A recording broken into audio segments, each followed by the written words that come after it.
The second professional speaker of today's HR dialogue is Mr. Pradeep Gunasekara.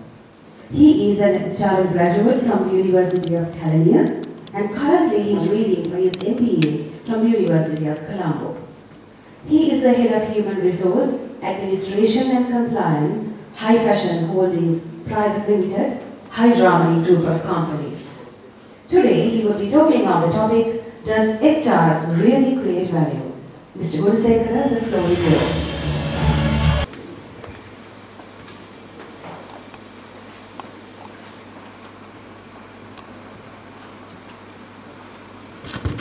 Good morning. Come on, you HR professionals need to have energy more than this, right? Okay, we have a very interesting topic today. Does HR really create the value? Thank you very much for your sweet introduction, Sepali. And also I would like to thank Professor Hemantha and Chanaka, the chairman of the organizing committee, and his team for inviting me to be on this stage. I'm very much pleased to be here, especially in front of such a vibrant audience. All right. So, before I move into the presentation, I would like to ask you a question from the audience. This is a very simple question. I mean, there is no right or wrong answer for this question. Your answer will be purely based on your perception or the experiences. The question is,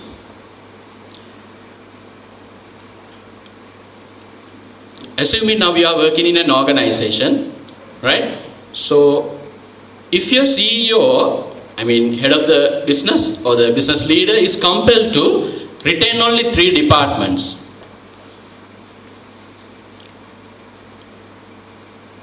will you be there? In other words, I will ask with the further elaboration. It has only 4 departments, namely finance, marketing, HR, maybe operations. Your CEO is given an option to remove 1 department from the entire organization. What would be the department that he is going to remove? Would it be finance? Would it be HR? Would it be marketing? Or operations? What is your answer? Any guesses? It's very straightforward, right? The question. Anyway, according to the past research and the various CEO forums,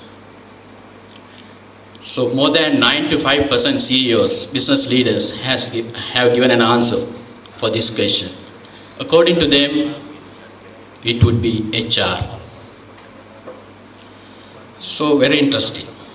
Now we are doing HR. We are HR professionals. We are doing a lot of things as HR, as academicians, as practitioners. But here, of course, if your CEO is given an option, still he needs to remove HR department. And also, other interesting part is, one side of the coin is telling that human resources are the most important asset in an organization. Or else, people are the greatest asset in an organization. But still, your CEO is given an option. He needs to remove HR. So what went wrong with HR? So what's the reality? Alright, having said that, we'll move into the presentation. During my presentation, I will take you through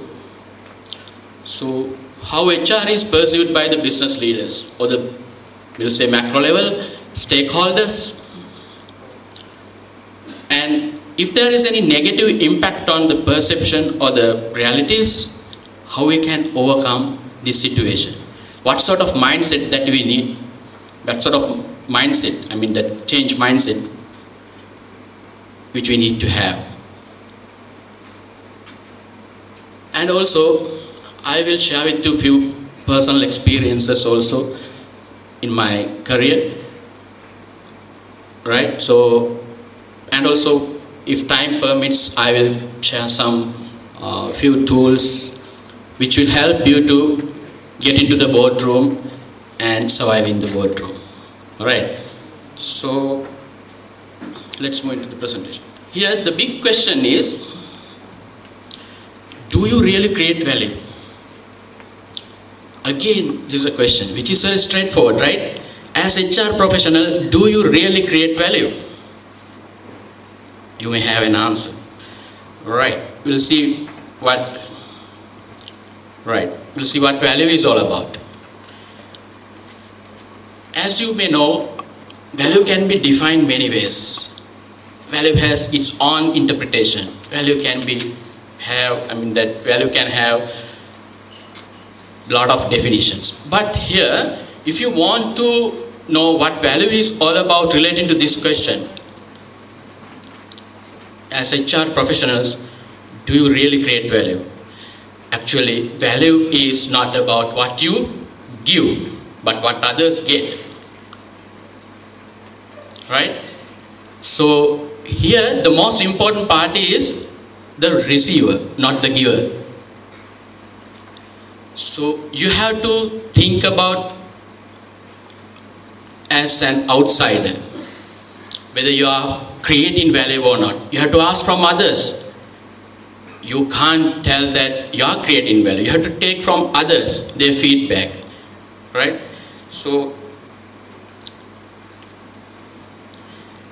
having said that, we'll move into that. What most of the confusions which we have come across relating to HR and its performances. So according to David Guest, so he's telling that still we can't find an answer between the relationship between the HRM and its performance, right? So, and also according to Cochrane, so over the past 2 decades, we have been trying to find an answer or to create a model for the new SHRM, but it has failed. But it's open for you. According to his perception, new SHRM model which we need to develop, it has been failed. Here, this is very interesting. This is very, very interesting. In 2012, KPMG has done a worldwide survey to find out whether HR is creating value or not. So, out of 418 senior executives, only 17% said that HR is creating value. HR creates value to the business. But another 83%, according to them, HR is non-essential. HR is ineffective. Right? This is serious stuff. This is not a joke, right? As HR professionals, we need to think seriously about these concerns. And also, here in Colombo also, in 2013, so MTI CEO Forum, right? In that CEO Forum, there were 50 CEOs representing various industries, various companies in Sri Lanka. So in that forum also,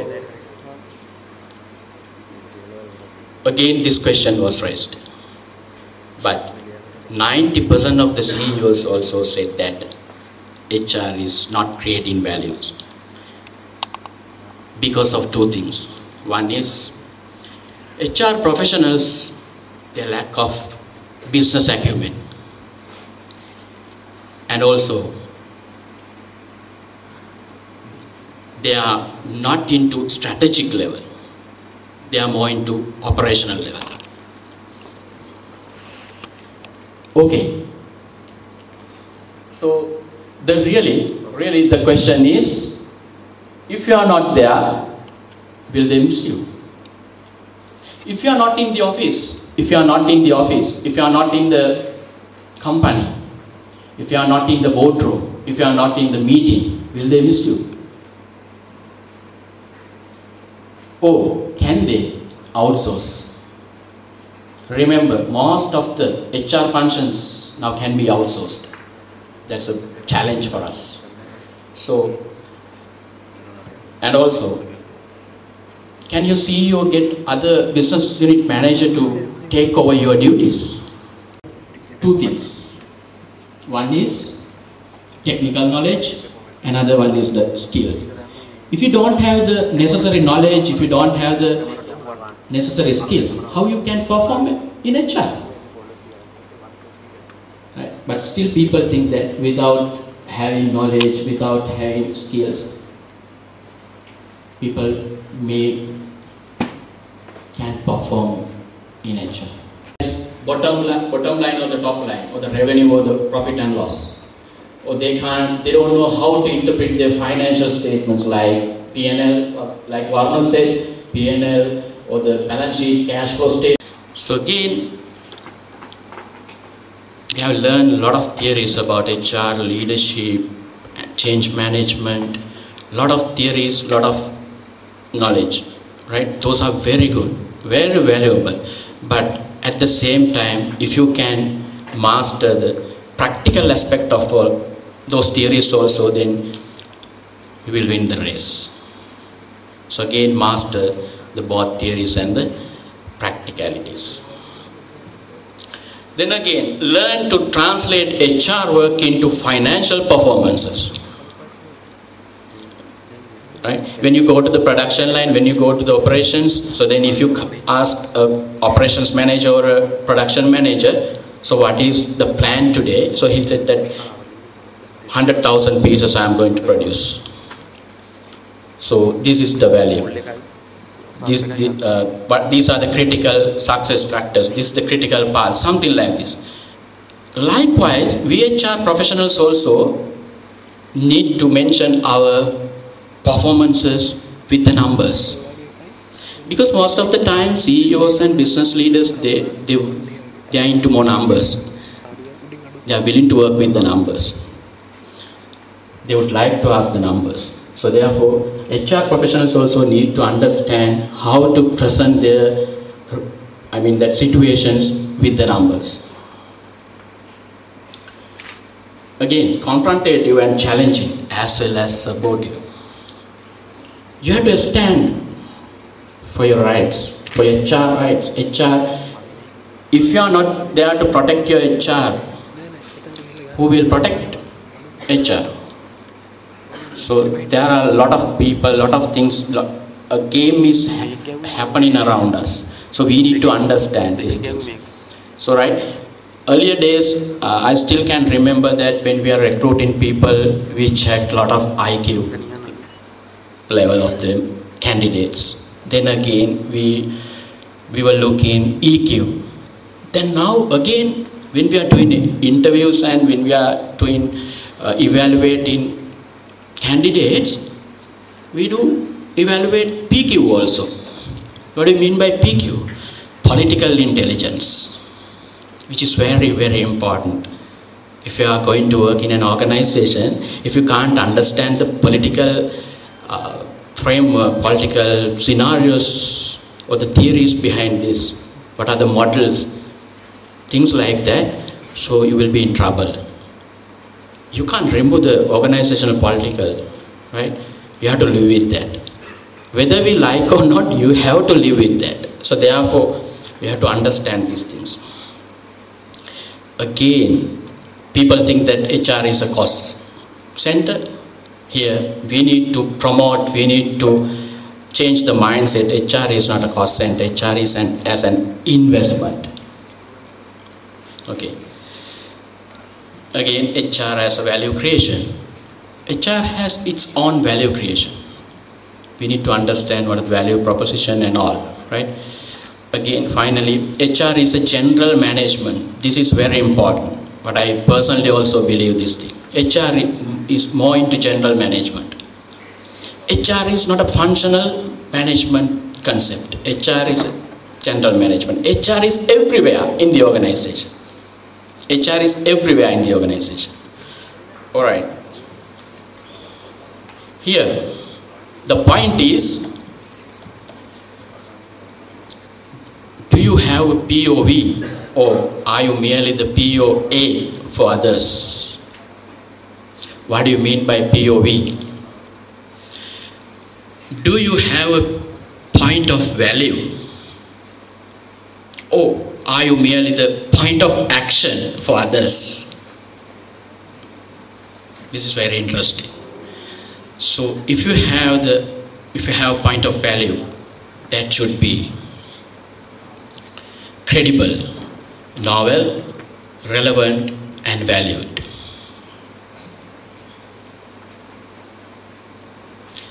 As HR professionals, you need to work and through with people. Simply, you can't do the HR job in the HR department. You have to come out. You have to come out and raise your voice. You are the main voice in the company. Right? CEO also will listen, and if he wants to tell something to the entire organization, he will use your mouth. Right? So therefore, you also have to have value of point of value. So that should be credible, novel, and relevant, and also valued. If your point has some sort of respect or some sort of value, definitely you will earn the respect. Definitely you will be able to get noticed in the management boardroom or management meetings. Right? Always have to have good point, or even, but my personal experiences, we have a lot of meetings happening inside the office, factories, and things like that. What we do is, so we go to the meeting. Once we get a call from the secretary or somebody, we go to the meeting directly without having preparation. We don't know who is sitting on the meeting room, what sort of topic that they are going to talk about. We do these mistakes. Don't do these things. But when you take, are there any financial professionals or marketing professionals inside in this room? If you can raise your hand. Thank you. Only one person. Anyway, I'm very much like the way that they do these things. Financial professionals and marketing. They come with their figures and preparations for any meetings. They have all the informations. But HR, sometimes we don't have. We don't have these things. If your CEO, somebody asks, what is your cost per employee? So what is the return? So even those small criteria, right? So like absenteeism, turnover, or the ROT, return on training, things like that, we don't carry with us. So don't do it. So if you do it, definitely people will notice you, and people will follow you. People will come to you to get advised. Right? You should be the main advocate to the company. Right. So then I will talk about two things that you can identify what went wrong, or what the major negative impacts happened on HR. The fallout, role ambiguity, and the identity blur. What do you mean by this? Most of the time, HRM role is not defined well. Not defined well.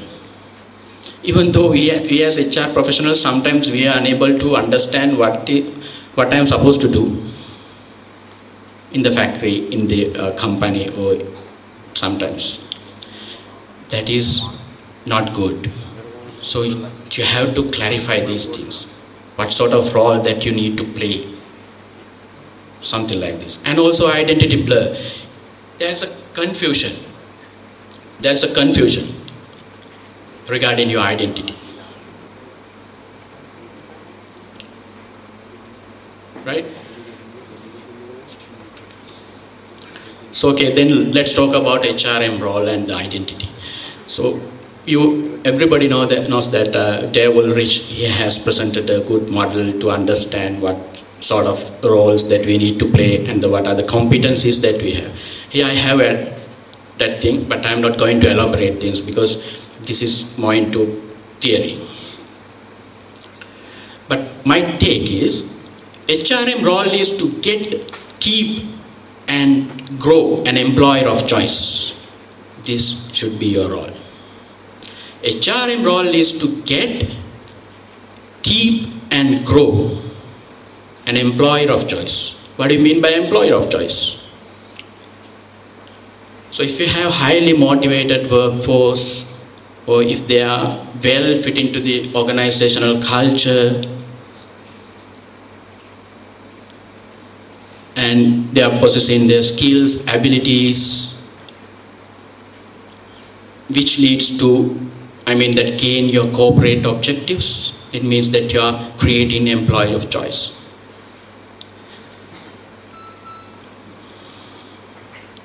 So, this Sir Richard Branson, the most respectful man. I have learned a lot of things by reading about him. He is the real entrepreneur and a leader. So that's why, because of I like him, I have put his picture there. But there is a message in this picture. Alright, so who is Richard Branson? He is well famous and very successful businessman. He has more than 400 odd companies all over the world. Now he is managing those companies. He is iconic entrepreneur. And also, what is this? Losing my virginity. He is the founder and the chairman of Virgin Group. Losing my virginity in the sense that he has wrote a book. He has wrote a book about his autobiography. So from that book I have got this statement. His message is, this says that how he believes about his employees, about his internal customers. Very important. Here of course he thinks that staff first, customers second, and the shareholders third. But here in Sri Lanka and most of companies, we won't believe this thing. But if Sir Richard Branson can succeed, or if he can prove that his belief is right, why we can't do it? Think about these things.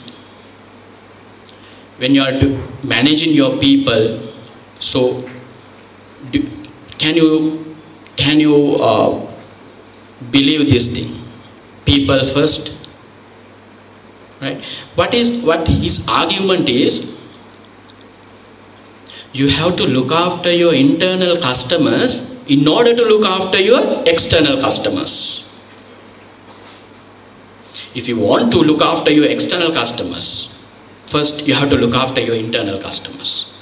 If they are happy, if they are competent enough, if they are highly motivated, then of course your external customers are okay with you.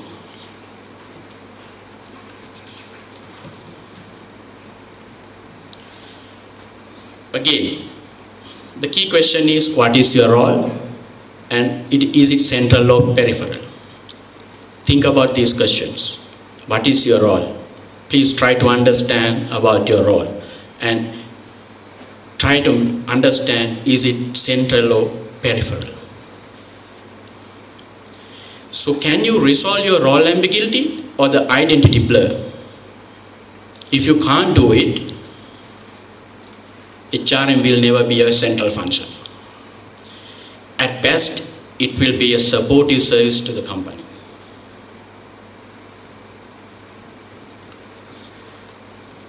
So, how we can overcome this thing? Small suggestion. So, back to basics. So we have lost 5 series match to India recently, right? But again, here in Sri Lanka, we won against England, right? So if you carefully listen to what Matthews had to tell about these things, he has emphasized one word: we did the basics. We did the basics. We have lost everything. We were trying a lot of things in India, but here in Sri Lanka we did basics, right? So in people management also, please remember what are the basics. So please, back to basics, what I suggest you. We are trying to do a lot of complicated, sophisticated or complex things when we are managing people, but we tend to forget basics. If you stick with the basics, be brilliant on basics.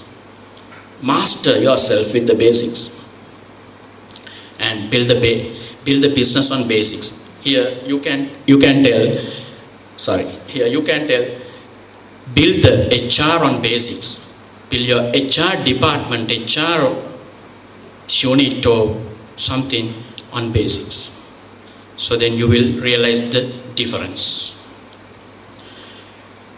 This is again what Dave Ulrich has presented. I am not going to elaborate these things. So HR roles and competencies, I have put together roles and the competencies. Right here, of course, what you should understand is, if you want to be a center, if you want to be center, be credible activist or change steward, maybe change agent, active transformist, and also strategic partner to the business. That is my message. Remember, again, I have spoken these things earlier, most of the HR transactional work now can be outsourced. Even your recruitment, selection, training and development, compensation management, you named it, everything. Performance appraisals. There are a lot of companies here in Sri Lanka also. They are they're providing a lot of services, HR services, HR solutions to the companies. If you're CEO or if you're business leader, they are not comfortable with your performance. My point is, if you are doing a job which an outside party or the third party can perform within your organization, that means you are not doing your job. You are not creating values. You are vulnerable.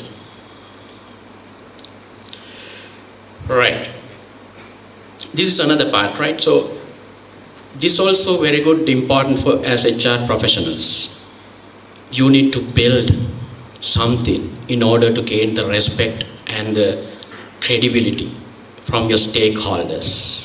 Maybe your business leaders, line managers, internal employees, right? You named it. From everybody will give you the enough respect if you have this thing. What is this? The one thing that changes everything is trust. It's a very practical aspect.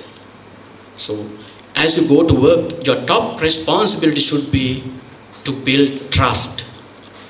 With whom? With everyone. Not only with your superiors. You have to walk the talk role. So, therefore, trust is most important. How trust works? Trust is a function of two things. One is competence, other one is character. Trust is a function of two things, character and competence. Character includes your integrity, your motive, your intent with people. But then at the same time, competence includes your capabilities, your skills, your knowledge, your proven track records. Both things are very vital. So you have to maintain your character. You have to show others that you are trustworthy person, having enough competence, and bearing a good character. I mean that good character, when it comes to good character, I still can remember that as Professor said earlier, Google is the end of life. When I search with the Google common thing of the group, if you can remember that what has happened to Boeing, because of this common thing theory, they have lost everything.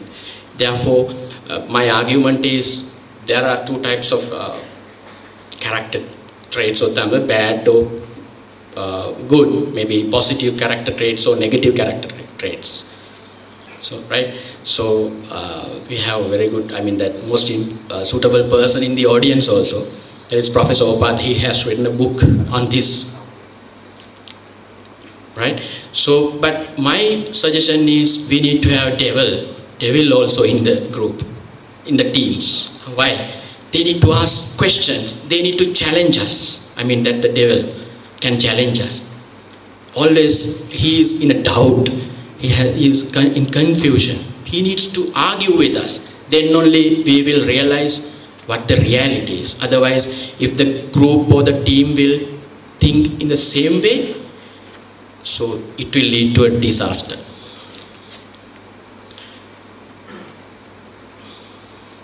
So again, another suggestion that I am proposing you, please have 3 types of conversations in your organization. One is with your business leader. Always as HR professional need to have these 3 conversations, especially with your business leader, with your CEO, with your superior, right? Discuss with him about the strategies, about the challenges ahead and the difficulties, right? So then they will understand that he has something in his mind. This HR manager will be a great asset to me. So he has a lot of ideas, something like this. You have to earn the credibility discussing with him these things. And also, please remember, you should be a good listener to him. Right? So, and also your CEO, business leader, they have their dreams. Try to help him to make it happen. So then again, with your own HR team, right? You will be the leader. You may be the leader of your team. So then treat HR as a business. It is also business. So therefore create mission, vision, values, goals, set targets to your own team. Right? So then if you can do these things, you will see the difference. And also you have to look after yourself also. Right? So therefore ask these questions always from you. What do I want? What are my options? Do I have any options if I lost this job? Something like this. What is happening in the market? So think about these things. And also, what are the decisions that I need to make? Whether I'm going for higher studies, whether I'm going to change my company, things like that. Always be alert on these things. Then you will be an active member in this field of HR. So get the feedback from others, if whether you are succeeded or not. Okay. Concluding remarks. So my call is not for HR to become jacks of all trades.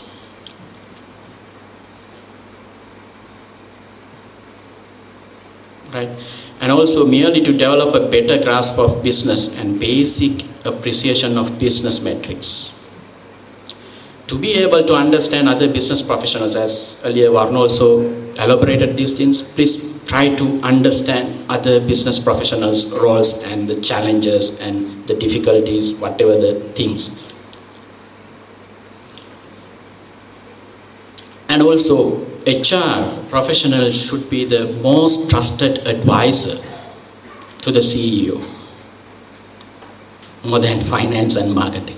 That is my personal belief. I also talk about